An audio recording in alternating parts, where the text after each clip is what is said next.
Bismillahirrahmanirrahim. Assalamualaikum warahmatullahi wabarakatuh.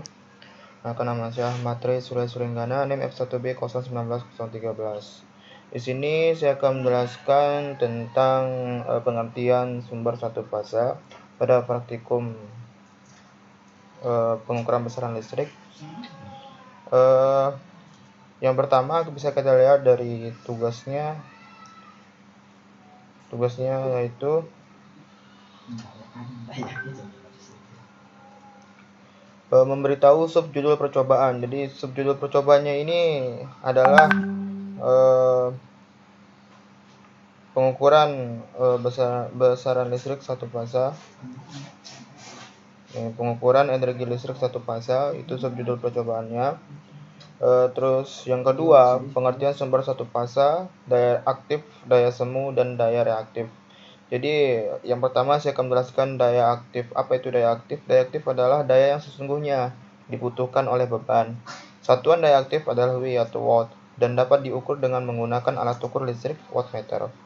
Nah, daya aktif pada beban yang bersifat resistansi di mana tidak mengandung induktor grafik gelombang tegangan dan arus sefasa, sehingga besar daya sebagai perkalian tegangan dan arus menghasilkan dua gelombang yang keduanya bernilai positif. Nah, besarnya daya aktif adalah P. Sisa puncak dibagi menjadi dua untuk mengisi celah-celah kosong, sehingga kedua rongga terisi oleh dua puncak yang mengisinya. Nah, maka ditemukanlah persamaan daya aktif P. P sama dengan V kali I, yang mana V adalah tegangan dan I adalah arus. Nah, selanjutnya daya reaktif. Apa itu daya reaktif? Daya reaktif adalah daya yang dibutuhkan untuk pembentukan medan magnet atau daya yang ditimbulkan oleh beban yang bersifat induktif. Satuan daya reaktif adalah VAR, volt ampere reaktif. Untuk menghemat daya reaktif dapat dilakukan dengan memasang kapasitor pada rangkaian yang memiliki beban bersifat induktif. Nah, hal serupa sering dilakukan pada pabrik-pabrik yang menggunakan motor banyak menggunakan beban berupa motor-motor listrik. Nah, ditemukanlah persamaan daya reaktif yaitu Q sama dengan V kali I kali sin P. Nah, yang dimana Q adalah daya reaktif, V tegangan, I arus, sin P adalah faktor reaktifnya. Nah, selanjutnya daya semu. Apa itu daya semu? Daya semu adalah daya yang dihasilkan dari perkalian tegangan dan arus listrik.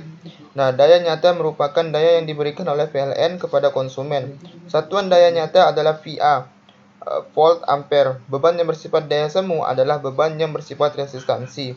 Contoh, lampu pijar, setrika listrik, kompor listrik, dan lain sebagainya. Peralatan listrik atau beban pada rangkaian listrik yang bersifat resistansi tidak dapat dihemat karena tegangan dan arus listrik sefasa perbedaan sudut fasa adalah 0 derajat dan memiliki nilai faktor daya adalah 1. Maka ditemukanlah persamaan yaitu F sama dengan V kali I, yang dimana S daya semu, V tegangan, I arus listrik. Nah, lalu yang ketiga, menjelaskan alat ukur kWh meter satu fasa secara umum. Nah, pada laporan yang dibuat itu pengertian kWh meter adalah kilowatt hour atau alat untuk mengukur energi aktif yang menggunakan suatu alat hitung serta memakai asas induksi. kWh meter tersebut merupakan alat untuk menghitung jumlah kerja listrik watt per jam dalam waktu tertentu. Jadi kWh meter dilengkapi dengan satu buah piringan, yang dimana piringan tersebut merupakan aluminium serta alat hitung yang dapat disebut penghitung mekanis. Nah, prinsip kerja kWh meter pada rangkaian tersebut di sana memperlihatkan bagan dasar kWh meter satu fasa ya. Inti dari kumparan tegangan itu. WP adalah kumparan tegangan, CC adalah inti kumparan arus, dan WE adalah kumparan, yang dimana arus beban satu mengalir melalui WE dan menyebabkan terjadinya fluksi magnetik. WP mempunyai sejumlah lilitan yang besar dan cukup besar untuk dianggap sebagai resistansi murni, sehingga arus IP yang dianggap sebagai reaktansi murni, sehingga arus IP yang mengalir melalui WP akan tertinggal dalam fasanya terhadap tegangan beban dengan sudut sebesar 90 derajat. Hal itu menyebabkan terjadinya fluksi magnetis sebesar 1. Nah, pada kalorimeter ini terdapat kalorimeter analog dan kalorimeter digital. Yang dimana kalorimeter analog merupakan kalorimeter yang digunakan orang-orang masih lama lah gitu. Temuannya masih lama gitu yang digunakan. Dan itu tidak menggunakan tidak, prinsip kerjanya itu tidak sama gitu seperti kalorimeter digital, yang dimana kalorimeter digital menggunakan pulsa listrik gitu sebagai prabayarnya, sedangkan kalorimeter itu pasca prabayar gitu, jadi bayar listriknya itu langsung ke PLN gitu. Nah, penggunaan kalorimeter analog pada saat ini sudah makin berkurang gitu. Sedangkan pada kalorimeter digital sudah makin banyak yang menggunakannya karena lebih gampang dan lebih mudah untuk digunakan. Nah, selanjutnya pada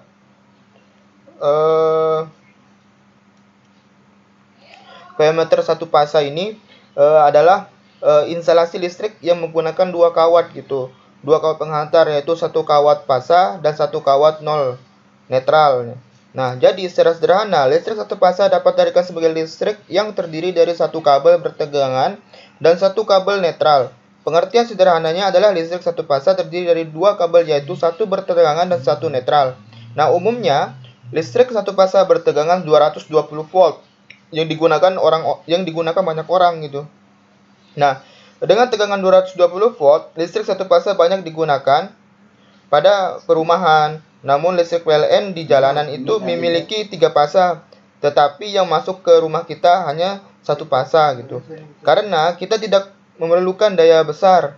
Misalnya yang ke rumah kita adalah fase R. Nah, tetangga kita mungkin fase S dan tetangga yang lain fase T.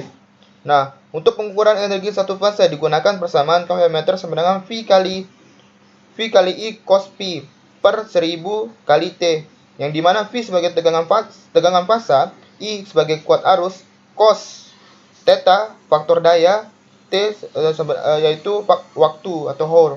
Nah, kelebihan dari jaringan listrik satu fasa ini murah biaya operasionalnya. Yang kedua, mudah pemakaiannya karena hanya terdiri dari 2 kawat gitu. Nah, kekurangannya hanya terbatas pada skala rumah tangga. Yang kedua, untuk generator satu fasa memiliki ukuran yang relatif besar. Nah, meskipun kabel yang ada di jalan pada jaringan PLN, namun kabel yang masuk ke rumah Anda hanya 2 buah, yaitu kabel satu fasa dan 1 kabel netral. Hal itu dikarenakan pada perumahan tidak memerlukan daya listrik yang terlalu besar, sehingga satu fase sudah dianggap cukup untuk mengakomodasi kebutuhan listrik sehari-hari.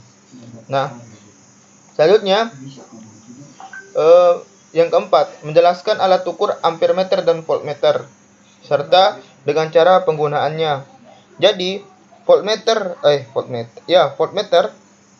itu merupakan alat yang dimana digunakan untuk mengukur tegangan. Nah, pada alat voltmeter itu untuk mengukur besaran tegangan atau beda potensial pada suatu rangkaian listrik yang dialiri arus listrik. Nah, pada voltmeter itu memiliki batas ukur tertentu yang diantaranya nilai tegangan maksimum yang dapat diukur oleh voltmeter tersebut. Jika tegangan yang diukur oleh voltmeter melebihi batas ukurnya, maka voltmeter rusak gitu. Nah, pada alat ukur voltmeter ini biasanya terdapat tulisan voltmeter milivolt NV dan kilovolt kV. Nah, voltmeter ini ada 2 jenis, yaitu voltmeter analog dan voltmeter digital. Nah, selanjutnya pada ampermeter gitu, alat ukur ampermeter, yang dimana ampermeter ini sesuai dengan namanya ampere gitu, yang digunakan untuk mengukur kuat arus listrik. Nah, ampermeter ini bekerja sesuai dengan gaya Lorentz dan gaya magnetis. Arus yang mengalir pada kumparan yang selimuti medan magnet akan menimbulkan gaya Lorentz yang dapat menggerakkan jarum ampermeter. Nah, semakin besar arus yang mengalir maka semakin besar pula simpangannya. Satuan yang digunakan untuk menyatakan hasil pengukuran menggunakan ampere meter adalah ampere. Ampere meter ada dua jenis, yaitu ampere meter analog dan ampere meter digital, sama halnya dengan voltmeter gitu. Nah, ampere meter analog dan ampere meter digital itu, ampere meter analog adalah ampere meter yang hasil pengukuran ditujukan oleh pergerakan jarum pada skala. Dan cara memperolehnya itu yang mengalir dengan membandingkan angka yang ditunjukkan skala terhadap jumlah maksimum skala dari range yang digunakan ampere meter tersebut. Sedangkan ampere meter yang digital nanti dia itu berupa digital dan langsung akan keluar nilainya seperti itu. Nah, selanjutnya kita akan masuk kepada rangkaian satu fasa. Nah, bisa kita lihat di rangkaian tersebut, di sini ada beban R sama dengan 200, 210, 220, 230, 240, 250. Sedangkan beban L sama dengan 400, 410, 420, 430, 440, dan 450. Nah, di sini nanti kita akan memasukkan nilainya gitu. Nah, lanjut kita akan masuk ke pengisian nilai pada rangkaian. Nah, sebelumnya kita harus melihat pada rangkaian ini. Di sini terdapat voltmeter, yang dimana voltmeter ini digunakan untuk mengukur tegangan gitu. Nah, sedangkan di sini juga ada P-watt atau daya reaktifnya gitu. Nah, di sini bisa kita lihat dulu pada rangkaian tersebut. Nah, di mana P-watt ini daya aktif kan. Nah, daya aktif itu daya yang sesungguhnya yang dibutuhkan oleh beban gitu. Nah, lalu bisa kita lihat di sini ada IRMS, yang dimana ini sebagai arus. Terus di sini ada VRMS, itu tegangan gitu, tegangan. Di sini juga ada ampere meter, yang dimana ampere meter itu digunakan untuk mengukur arus energi listrik gitu. Nah, bisa di sini terdapat gelombang tegangan dan arus dengan skala 1 berbanding 100 gitu.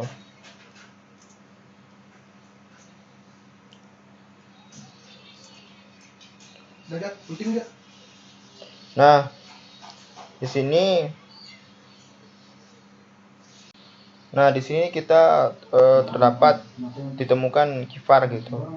Nah, kifar ini sebagai daya yang diperlukan untuk membutuhkan medan listrik atau daya reaktifnya gitu.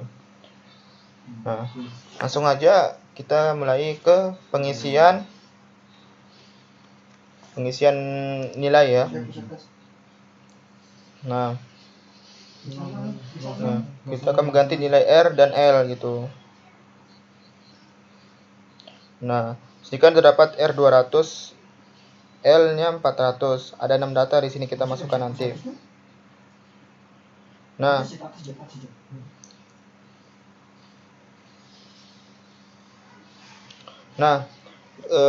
pada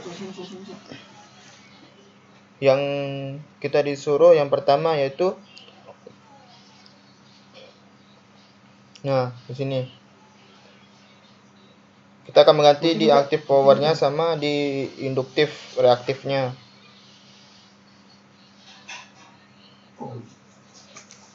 Nah, sekarang kita gantilah nilai R dan L sesuai tabel kan. Nah, sekarang kita masukkan ada 6 data di sini. Nah, lalu pada data pertama ini kan 200, nilai VRMS 230. 200. Nilainya 200. Nilai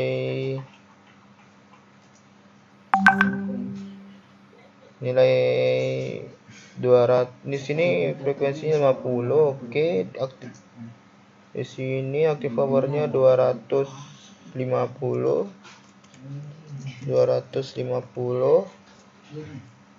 Nah, terus nilai R-nya 4, L-nya 400.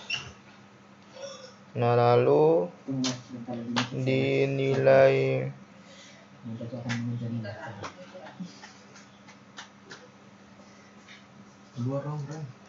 di sini 230, sorry.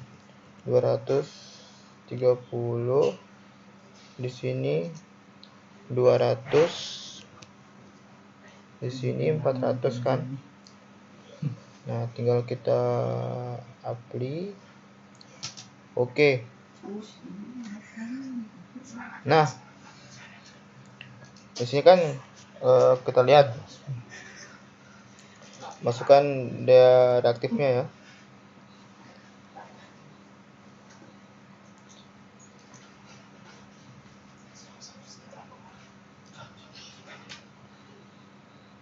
Nah, itulah kita temukan kan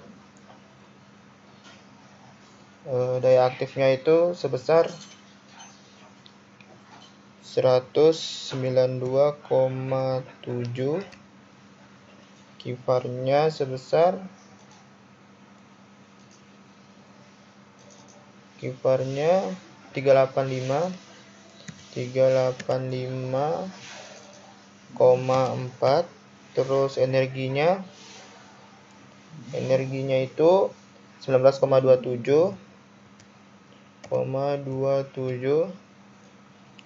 Lalu faktor dayanya itu 0,4472.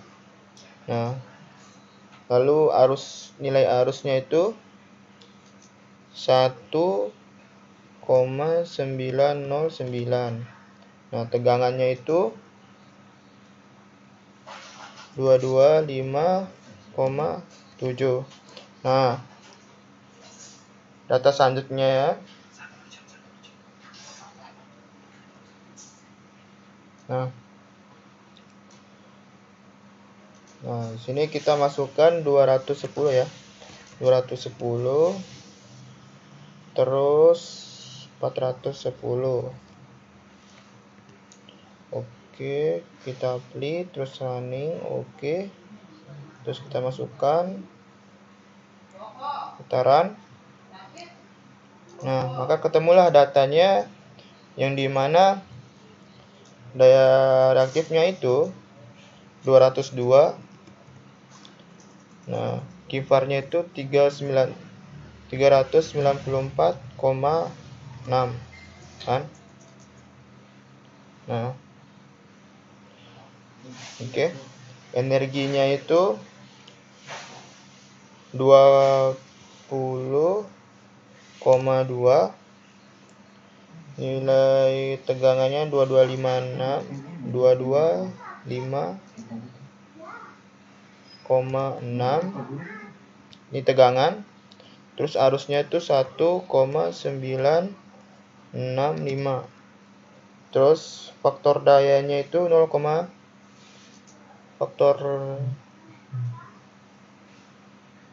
faktor dayanya itu sebentar dulu. Ada faktor daya mana? Aduh. 0,4557. Nah, seperti itu ya. Nah, lalu kita masuk ke data yang ketiga. Nah, ibaratnya data ketiganya ini 220 kan? 220 terus 420 L-nya. Oke, kita gunakan. Oke, terus di running. Sambil menunggu kita masukkan nilainya. Nah, ketemu kan? Nah, wattnya 211,4. Nah, terus kifarnya itu 403,7.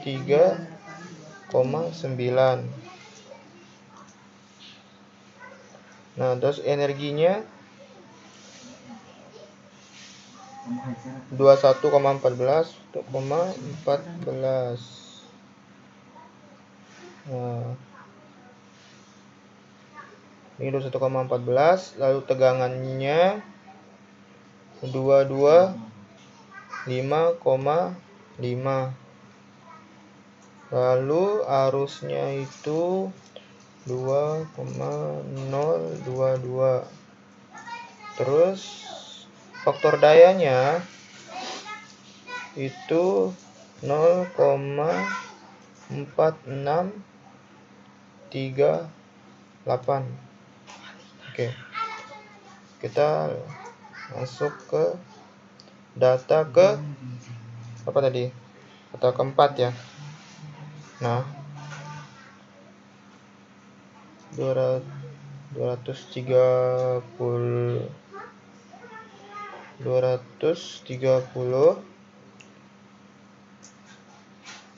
terus ini 430 ya. 430. Oke. Langsung oke, terus run.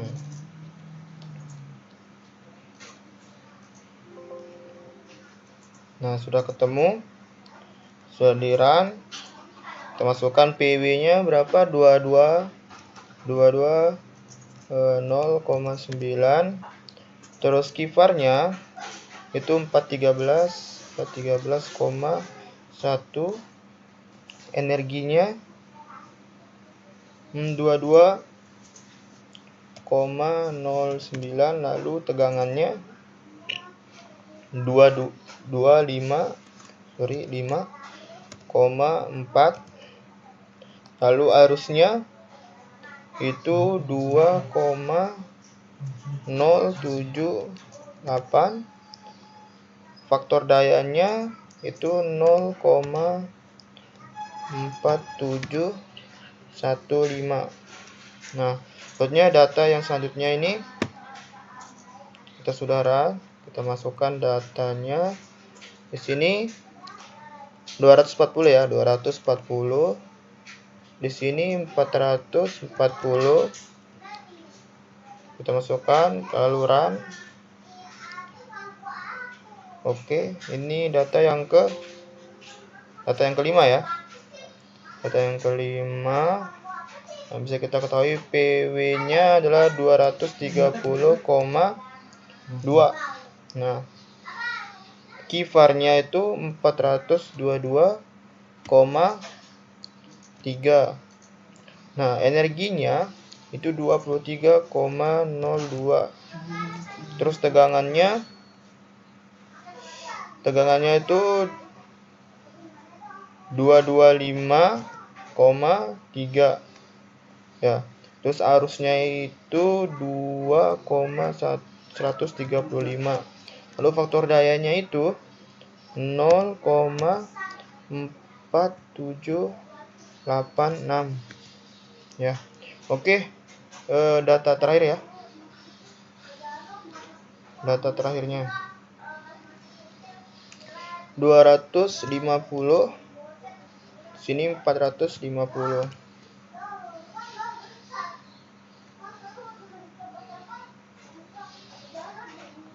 Oke, kita run dulu.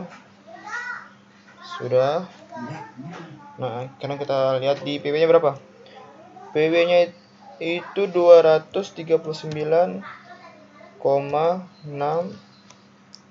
Kifarnya itu 431,5. Terus energinya 23,96. Terus tegangannya 225,2. Lalu arusnya itu 2,192.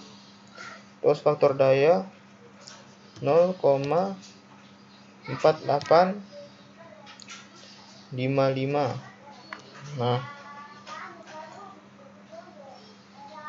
Nah, bisa kita lihat di sini dari data hasil ya.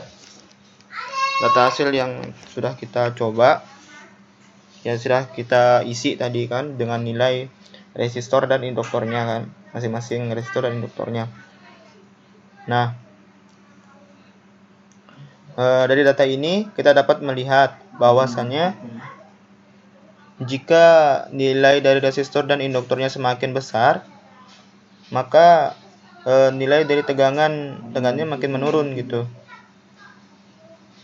Dan di sini hanya tegangannya aja yang semakin menurun, sedangkan yang lainnya itu semakin besar gitu. Nah, seperti daya aktif, daya reaktifnya, energi, arus, dan faktor dayanya. Hanya tegangannya aja yang semakin menurun gitu. Nah, hanya ini aja ya. Sekian dari saya. Mohon maaf bila ada kekurangan. Wabillahi taufiq wal hidayah. Wassalamualaikum warahmatullahi wabarakatuh.